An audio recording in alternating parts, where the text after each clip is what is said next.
The coca plant grows in the eastern foothills of the Andes Mountains. For centuries, locals have enjoyed its leaves as a mild stimulant, and they were part of the original recipe for Coca-Cola. In concentrated form, however, coca is a highly addictive drug. Snorted, inhaled or injected, it can produce a deep, though brief sense of happiness and confidence. Colombia produces more cocaine than any other country. Sadly, that's the only thing most people know about.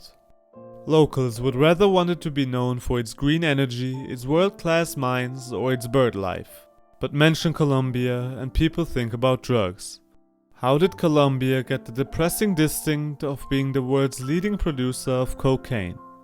In the 1990s, the government of Peru began to shoot down planes that were running drugs out of their country. Coca production in Peru fell, but demand for cocaine on the streets of Washington, London and Madrid did not. So, farmers in Colombia cultivated more coca bushes.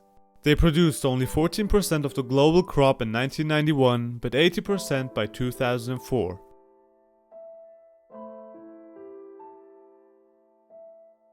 In the 1800s, Colombia was one of the most democratic places in the world.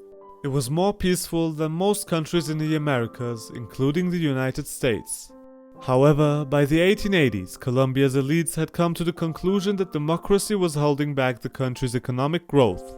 Workers were demanding too many rights. Protests interrupted productions and cut into profits. So, Colombia's leaders introduced a new constitution, which required the people to own property in order to be eligible to vote. In the following decades, they tried to regain it through protests. The government responded with violence, killing tens of thousands during the 20th century. You could say that Colombia had a civil war that has lasted more than a century. On one side was the government, the army, corporations, and right-wing reservist groups. On the other, peasants, factory workers, socialist movements, and guerrillas. Parts of Colombia were almost lawless, with assassinations, kidnappings, and land seizures. It was an ideal situation for drugs. Illegal armed groups on the right and left wing found narcotics to be an excellent source of income. The government wasn't strong enough to control the whole country, making it relatively safe for these groups to grow coca and marijuana in the areas they held. It also helped that some politicians protected drug producers in exchange for a share of the profits. International economics also played a part in the growth of the narcotics industry.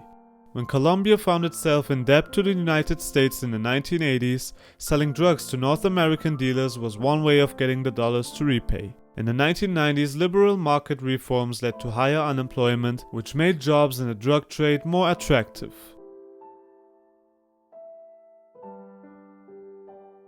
In recent years, there has been progress towards peace. FARC, the main rebel group, has promised to disarm.